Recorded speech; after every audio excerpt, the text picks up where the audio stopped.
처럼 두 뿔 있단 말은 예수님 닮았단 말이거든요. 외형은 예수님 닮았는데 입으로 하는 말은 사탄의 말을 하더란 말이에요. 그러니까 여러분 어떤 사람을 정확하게 분별을 하려면 정확하게 여러분 저 사람이 무슨 말을 하는지를 봐야 되는 겁니다. 누더기 옷을 입고 양복 안 입고 여러분 아무 옷이나 입고 강단에서 설교할지라도 그가 여러분 하나님의 말씀으로 말하면요 그거는 참 선지자입니다. 근데 여러분 아무리 넥타이 입고 그 신학에서 여러분 30년 공부하고 유학을 하고 뭐 어디 갔다 오고 해도요 저기서 강단에서요 성경과 다른 소리를 하면요 그 거짓 선지자단 말입니다. 그러니까 우리가 정확한 분별력을 가지고 있어야 되는 거예요. 그러려면 어떻게 해요? 성경을 많이 보고 여러분 이런 공부들을 하는 것 외에는 방법이 없단 말입니다. 네, 그래서 여러분 특히나 여러분 종말에 관한 요한계시록이나 이런 것들은 몇 번씩 들으세요. 3번 4번씩 들으세요. 한 번 들어서 압니까? 몇 번씩 들으셔야 됩니다. 제가 가르치기를 한 5번, 7번 정도, 한 10번 정도 가르쳐 보니까 제가 그때부터 이제 개념을, 이렇게, 쏙쏙들이 개념을 잡기 시작했어요. 그 전까지는 계속 업데이트하고 업그레이드하고 막 이렇게 했었는데, 여러분, 정말에 우리가 정말 분별력을 가져야 되고, 이 분별력이 있어야 끝까지 구원을 받을 수가 있습니다. 그렇지 않고 여러분 그냥 예배드리고 신앙생활하고 여러분 바쁘게 살다 보면 어느 날 어떻게 해요? 지옥 가 있는 거예요. 내가 왜 지옥 가 있는지 몰라요. 내가 왜 구원을 못 받는지 모른단 말입니다. 차라리 적을 두고 오기 전에 빨리 죽었으면 좋겠다. 그것도 뭐지? 우리가 선택을 할 수가 있습니까? 힘들다는 거. 그래서 여러분 말씀을 많이 읽으시고 특히나 여러분 종말에 대해서 알고 있어야 됩니다. 다윗 시대에 다윗이 골리앗을 죽였을 때에 유다 지파에서 오는 왕이 저 다윗이라는 걸 알아본 사람들이 있어요. 그 시대 사람들은 점점점 알아보기 시작했는데 누가 알아보지 못했냐? 사울이 알아봤는데 그걸 무시하는 거예요. 자, 여러분 시대마다 나귀 새끼를 타고 예수님이 입성하실 때 저분이 메시아구나 알아봐야 되는 겁니다. 알아봐야 되는데 왜? 그 시대마다 해야 될 과제가 있다. 메시아 예수님에 대해서 어떻게 반응해야 될지 과제가 있는 거예요. 우리 시대에도 과제가 있단 말입니다. 우리 시대의 과제는 1번은 뭡니까? 땅끝 복음화에 헌신하는 겁니다. 땅끝 복음화에 우리가 동력하는 거예요. 그게 1번이고요. 두 번째는 뭡니까? 종말 시대가 우리 시대가 돼버리면 우리가 종말에 마지막 시대에 적그리스도를 분별해내야 되는 겁니다. 거짓 선지자의 메시지를 분별해내야 되는 과제가 있어요. 자, 이것을 분별할 수 있는 충분한 능력, 환경이 마련되어 있습니다. 첫 번째는 성경이 여러분들에게 있어요. 그리고 충분히 성경을 읽고 배울 수 있는 시간이 주어져 있습니다. 그래서 이 말씀을 가지고 여러분 분별해내야 되고, 특별히 여러분 저같이 저뿐만 아니라 이렇게 말씀을 제대로 가르치는 사람들이 여기저기 오죽순으로 일어나고 있는 시대거든요. 정 안 되면요, 유튜브만 봐도 이 종말에 대한 어떤 메시지를 점점점 아주 요즘 유튜브 보니까 굉장히 디테일하게 잘 말하고 있는 유튜브가 제법 있더라고요. 하나님의 말씀을 가지고 분별력을 가져야 된다. 그렇지 않으면 예수님을 죄인으로 혹은 여러분 종말에 어떤 신앙을 견지해야 될지 잃어버리는 경우가 허다하기 때문에 그렇습니다. 자, 34절 보겠습니다. 34절. 그들이 대답하였는데 내가 온전히 죄 가운데서 나서 우리를 가르치느냐 하고 이에 쫓아내어 보내니라. 네. 죄 가운데 나서 맹인되었던 자라 그랬죠? 네가 학식도 없고 맹인으로 태어난 놈이 어디서 우리를 가르치느냐? 율법 학교를 지금 20년 다니고 그 바리새인 지도자로서 지금 20년을 보낸 우리들을 지도하는 가르치려느냐 하고는 쫓아내는 겁니다. 이 질문을 했는데 이 사람은 우리를 가르치려고 드느냐고 쫓아내 버렸어요. 아주 잘못된 바리새인들의 리더십이죠. 자, 여러분 예수님에 대해서 사람이 신앙생활, 이 바리새인들이 신앙생활 얼마나 했습니까? 40살이면 40년 한 거고 50살이면 50년 한 거고 60살이면 60년 한 거거든요. 그래도 예수님이 누구신지를 정확하게 모르는 그런 사람이 얼마든지 될 수가 있다는 겁니다. 우리가 신앙생활 할 때 이 순수한 마음, 지금 여러분 여기에 20대에 계시는 분들 지금 20대의 이 마음을요 40대 50대 60대도 순수한 마음으로 순수한 열정으로 가지십시오. 이게 유지하기가 상당히 힘들거든요. 나이가 들면 다 기성화되고요. 아이고 내가 젊었을 때 많이 했으니 이제 네가 해라고는 다 이러고 뒷짐지거나 여러분 이 열정들을 잃어버린 채 그냥 막 삶의 쳇바퀴 속에 흘러가는 경우가 많이 있습니다. 순수한 주님 앞에서 순수하게 자신을 볼 줄 알고, 여러분 젊고 어린 아이들이 질문을 던지고 도전한다 하더라도 저 아이 말이 맞는데 그런 여러분 객관적인 평가와 분별을 해낼 수가 있어야 되는 겁니다. 어리니까 무조건 틀리다, 젊으니까 무조건 틀리다, 이런 여러분 편견을 버리고 이 아이가 정말로, 이 학생이 정말로 하나님의 말씀으로 말하고 있느냐, 그것에 대해서 볼 줄 알고 그것이 맞다면 내가 틀렸다 하는 인정을 할 수 있는 그런 사람이 돼야 되는 겁니다. 목사라도 그래야 되고 장로나 권사라도 그렇게 할 수 있어야 되는 겁니다. 아이들에게서 배울 점이 있고요. 여러분 학생들에게도 얼마든지 배울 점이 있는 겁니다. 여러분 저희 교회는 우리 젊은 친구들도 대표 기도를 하죠. 여러분 다른 교회 가면요 한 100명 교회만 한때도 다 여러분 장로님들이 다 대표 기도 무조건 하고요. 권사님들 좀 사람 없어 권사님들 나와서 대표 기도 하고, 젊은 사람들 대표 기도 안 하거든요. 만덕에 있는 어떤 교회, 제가 절친한 교회가 있는데 그 목사님 한 130명 정도 출석하는 교회인데 우리 학생들 대표기도 시키라고 내가 그랬어요. 왜? 우리 교회 학생들 대표기도 너무 잘한다고. 왜? 순수하니까. 주님을 사랑하는 그 순수한 마음에서 기도를 하니까 이런 기도가 얼마나 아름다운지 몰라요. 그래서 저는 너무 좋은 것 같습니다. 그러니까 우리도 그래 볼까 이렇게 이야기하더라고요. 해보라고. 완전히 달라진다. 예배 분위기가 달라진다. 장로님들이 사랑이 많으시고 은혜가 온 세상을 창조하신 여호와 하나님이여 이러면서 이런 분위기 잡고 대표기도 하며 근데 순수한 우리 학생들이 하나님 아버지 하면서 여러분 순수한 마음으로 기도하는 그 기도가 얼마나 아름답고 좋은지 몰라요. 그렇습니다. 그래서 여러분 얼마든지 젊은 사람들에게, 어린 아이들에게도 배울 수 있는 그런 낮은 마음, 겸손함을 우리는 구비할 수 있어야 됩니다. 바리새인들이 지금 맹인되었다가 난 사람이 바른 말하면 저 사람이 옳다 인정할 수 있어야 되는데 어디에 우리를 가르치려 드느냐고 쫓아보내버리잖아요. 여러분 하나님의 백성이 아니고 참된 리더십이 아니기 때문에 이렇습니다. 자 35절 38절 보겠습니다.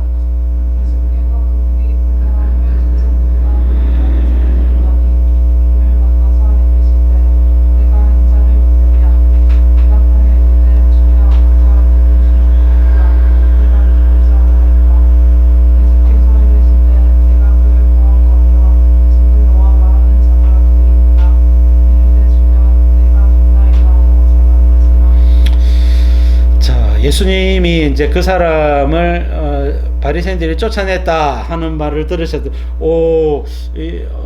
예수님에 대한 신앙 고백 때문에 쫓겨났구나. 자, 이야기를 듣고는 예수님이 그를 만나러 오셨습니다. 그를 만나셔가지고 네가 너를 인자를 믿느냐 이렇게 했는데 의미상 뭡니까? 너의 병을 고쳐준, 너를 눈뜨게 한 그 사람을 믿고자 하느냐 이 말입니다. 자, 그래서 예수님을 인자를 믿고자 하느냐 할 때에 주여 그가 누구시오니까 내가 믿고자 하나이다 라고 이야기를 합니다.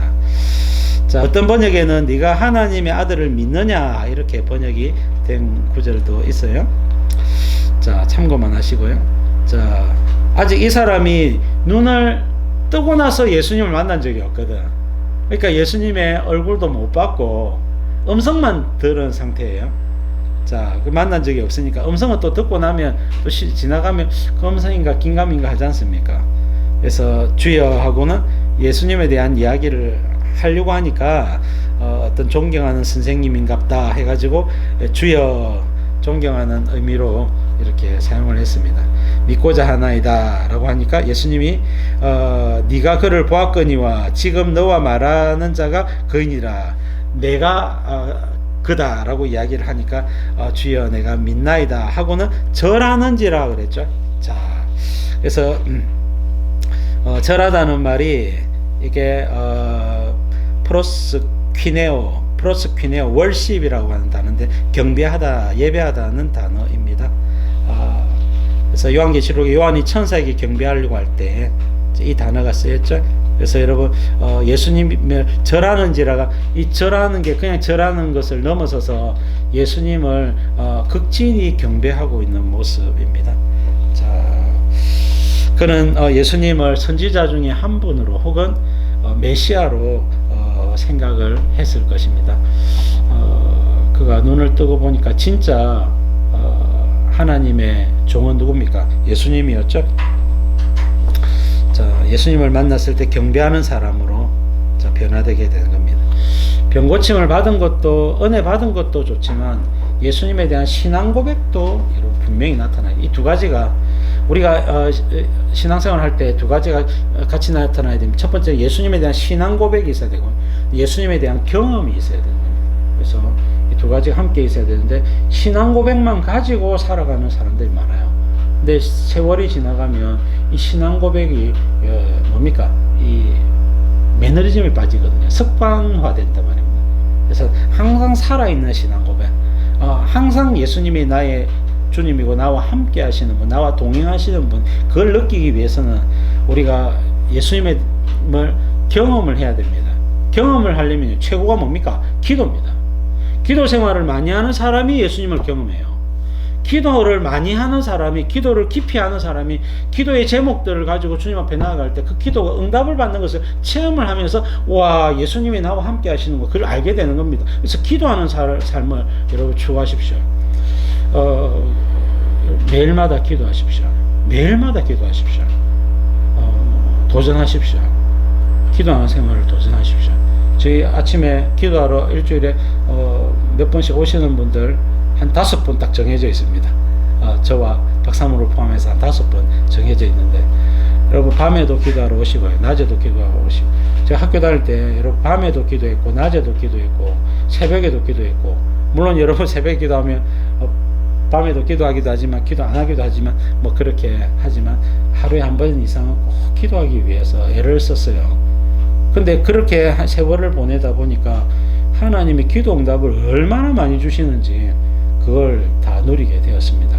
그리고 기도를 하면 반드시 응답이 와요. 반드시 살아계신 하나님을 체험하게 되는 겁니다.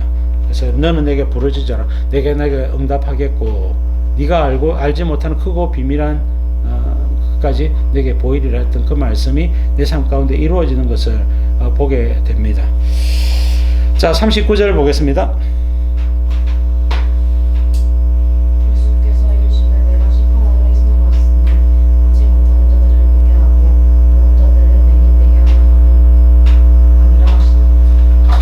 성경에 이제 여기 이제 복잡하게 적어놨는데 내가 심판하러 세상에 왔다 이렇게 돼 있죠. 근데 반대로 요한복음 3장 17절 보니까 하나님이 그 아들을 세상에 보내신 것 세상을 심판하려 하심이 아니요 이렇게 돼 있죠. 네. 이 심판이 재판하고 똑같은 단어인데 영어로는 저지 아닙니까? 저지. 심판, 재판 이런 뜻인데 심판의 의미가 있고 재판의 의미가 있습니다. 자, 그것에 대해서 구분을 해놨다고 보시면 되고 예수님은 강조점에 따라서 이 표현을 하고 있는 겁니다. 내가 심판하러 왔다, 심판하러 오지 않았다 이렇게 두 가지로 정반대의 의미에서 이야기를 하는데요. 자, 본문에서는 세상을 심판하러 왔다 했죠. 이 심판은요 분리를 하러 왔단 말입니다. 분리를. 그래서 여러분 분리하면 믿는 사람들과 안 믿는 사람으로 분리가 되겠죠. 안 믿는 사람은 어떻게 됩니까? 나중에 재판 받겠죠. 심판, 지옥 가는 심판을 받겠죠. 그런 의미라는 말이고, 그 다음에 예수님이 내가 세상을 심판하러 하시면요 구원하러 왔단 말은 여러분 이쪽을 가리켜서 하는 말이죠. 이쪽을 가리켜서 택하신 백성을 구원하기 위해서 왔다, 이런 강조점에 따라서 하는 표현이다. 이 정도로 이해하시면 되겠습니다. 그래서 예수님은 여기서는 이 말하고 저기서는 저 말하고 예수님은 이상한 분이다 이렇게 평가하면 안 된다 말입니다. 예수님은 강조점에 따라서 이렇게 표현하고 있다. 자, 넘겼어요. 이제 이 세상을 심판하러 왔다 할 때에 예수님은 분리하기 위해서, 나누기 위해서 오셨단 말이에요. 알곡과 쭉정이로 하나님의 백성들과 아닌 백성들로 구분하기 위해서 왔다는 거예요. 하나님의 백성들의 특징은 뭡니까? 하나님의 말씀에 반응하고 순종하고, 여러분 예수님이 말씀하는 대로 반응하려고 순종하려고 노력하는 사람들, 그들이 하나님의 백성인 겁니다. 당연히 예수님 믿겠죠. 자, 근데 하나님의 백성이 아닌 사람들 특징은 뭡니까? 주님 말씀에는 순종 안 한단 말입니다. 아이고 주님하고 내가 무슨 상관이 있노? 나는 내 마음대로 살란다. 그거 하나님의 백성이 아닌 거죠. 그래서 예수님도 믿어야 되겠지만 예수님 말씀에 순종하려고 하는 사람들, 그들이 하나님 백성이다 라고 말하고 있습니다. 자, 위에서 5번째 줄, 주님은 타작마당을 정결하게 하시는 분이다. 자, 알곡과 죽정이를 분리해 가지고, 알곡은 곳간에, 죽정이는 꺼지지 않는 불에 태우시리라 말씀하시는 분이죠. 자, 머리와 지식으로 아는 자들에게 순종하기를 요구하시죠. 여러분 이 성경 공부가를 조심해야 될 거는요, 순종으로 나아가야 되는 겁니다. 순종하는 삶으로 나아가야 된다. 기도하는 삶으로 나아가야 되는 거예요. 자, 내가 복음을 떨어뜨려 참 소경과 소경이 아닌 자, 보지 못하는 자와 보는 자, 그 마음을 여는 자와 열지 못하는 알곡과 가라지로 나누겠다는 것이죠. 자, 이것은 맹인 바리새인들의 이야기라고 생각하지 말라. 오늘날 우리에게 해당하는 말씀이죠. 고린도서 10장 11절, 그들에게 일어난 이런 일은 본보기가 되고 말세를 만난 우리를 깨우치기 위하여 기록되었느니라. 그렇습니다. 오늘날 우리가 신학과 또 여러분 성경 말씀의 문자와 신앙의 어떤 습관성에 사로잡혀 가지고 주님을 날마다 경험하지 못하는 사람들, 그냥 물론 종교적인 어떤 신앙생활을 무시할 수는 없지만은 그것이 잘못된 맹신이라든지 잘못된 말씀과 말씀에서 어긋나 있는 그런 방향으로 나아가게 되면 안 되는 것이죠. 누가복음 13장 6절, 요거는 참조만 하시면 돼요. 열매 맺는 삶에 대해서 이야기하기 위해서 이렇게 이야기한 건데요. 열매 맺는 삶, 말씀에 순종하는 삶, 살아있는 신앙생활 해야 됩니다. 그래서 날마다 주님과 동행하는 삶. 그래서 이번에 큐티를 좀 가르쳐 드려볼까 하는 게, 우리가 성경 통독의 단점은 너무 좀 이렇게 습관적으로 성경 읽고 마는 것. 큐티는 매일 나에게 주시는 하나님의 음성으로 받거든요. 요것이 사실 같이 가야 되는데 우리가 성경 읽기만 가지고도 요걸 하는 사람들이 많아요. 큐티 하듯이 묵상하는 사람들도 많이 있습니다. 그렇게 하기를 원했지만은 큐티 훈련을 어느 정도 필요하지 않느냐 싶어서 한번 조금 해드려 보려고 준비를 하고 있고요. 이제 그러나 큐티 훈련을 하면서 조심해야 될 게 성경 통독을 놓치면 안 되는 겁니다. 자, 그것을 조심해야 되겠다. 자, 40절 41절 마지막 보겠습니다. 바리새인 중에 예수와 함께 있던 자들이 이 말씀을 듣고 이르되 우리도 맹인인가?